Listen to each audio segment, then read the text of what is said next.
Hello, good afternoon, man.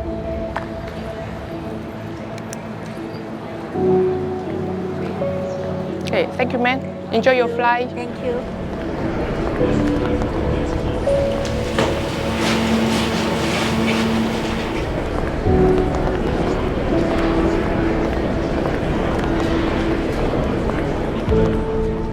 那时候我会来新加坡，但是它安全，然后它也是薪水真的是很高的地方。因为像我们加班费的话，可能就是，我跟台湾可能要5天来做的那个加班费，但是我1天我就可以把它存到。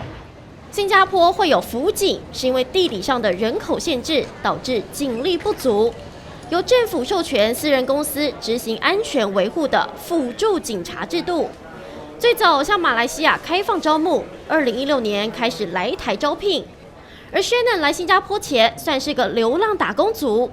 不习惯台湾居住的工作环境，曾经到澳洲、纽西兰和加拿大打工度假，最后落脚新加坡。我第一次进到那个靶场，然后闻到那个烟硝味，还有那种很昏暗的那个灯光，然后听到里边的人在蹦蹦蹦的开枪，让我心里就蹦蹦蹦的跟着跳。然后我记得我第一次拿枪，我就因为我视力不好，我很挣扎才能看到那个红点瞄在靶子上。对啊，但是他好的是他会给我们很多时间，1个礼拜时间，告诉你要怎么样拿枪。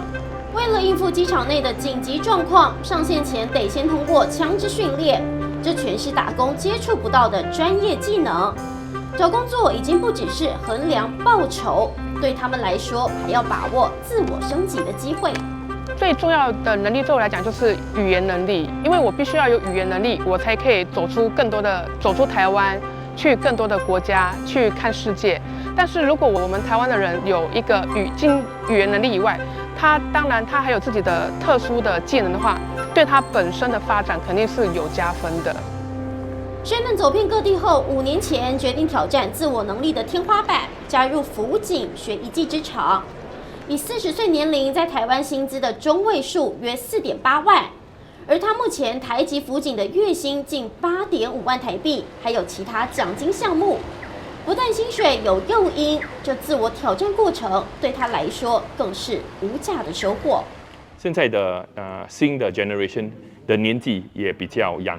连再加现在的 media 也比较广泛，所以 when 他们是比较 young 的 generation， qualification 也比较高 ，media 也比较广泛的时候，对不对？他们就有很多他们的 outreach， 他们就知道有很多 opportunity 在外面。所以 when 他进去一个 company 的时候，他做了 company 的想法是很短暂的需求，2年3年。train 了他们，做了他那个 job， 把他们没有继续讲怎么 grow 他们的 career， 他们有没有去讲怎么 innovate？ 所以当他们没有的话，连那些 talent 的话，2年过后的话，学了后，他们就去找另外一个更好的机会。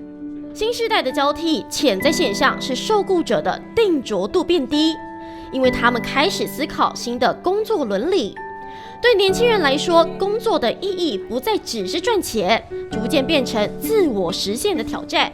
就像 DIY 时代。正追求主导权。目前大概构成的主体是那个25到44岁的这个所谓的 DIY 世代这群人。那他们其实既然称他们为 DIY 世代，就表示他们有他们自己独立的这些思维，或比较能够自己决定自己的工作的地点、工作的时间，或是工作的这样的一个安排。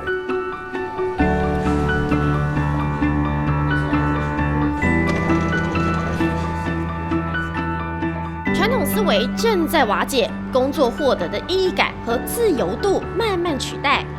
促使非全时、非长期受聘于单一雇主或机构这种非典型就业的人越来越多。由哈佛学者定义成零工经济概念，意思就是自雇者透过承接短期工作为生的经济模式。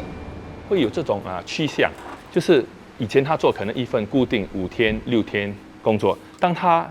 在 COVID 的时候，他也被转换成那些兼职短薪的工作。他也发现，在这个短职工作，他可能也有办法可以赚到钱，而他可能也有比较多自己的 personal 的时间。这样的情况 ，and 当他在做一个比例的时候，如果我在这间公司做5天工，而且这个公司也没有 plan 我 career progression， 也没有跟我 plan 给我做多不一样的岗位、不一样的学习方式，连跟做一个 flexible part-time 的工作其实是一样的。工作生活平衡其实是他们考量的很重要的一些因素。换句话说，从另外一个角度来讲，你希望他加班，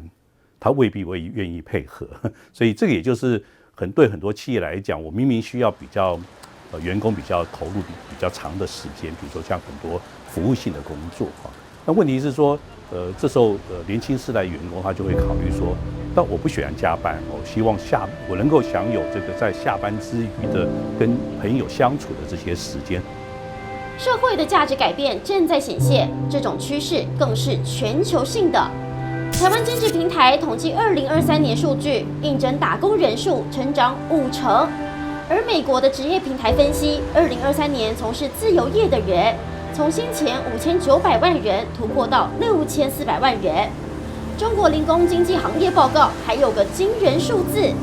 他们预估2036年上看4亿人从事零工行业。这些年轻世代的，有时候他们希望雇主或管理阶层只看结果，不要太过度的去介入到他们工作的过程啊。就换句话说，企业可能就要把每项工作啊或每个人的 KPI 要定好，然后从结果来论这个员工的工作表现，而不要太去积极的或时常的去介入到他工作的这个过程。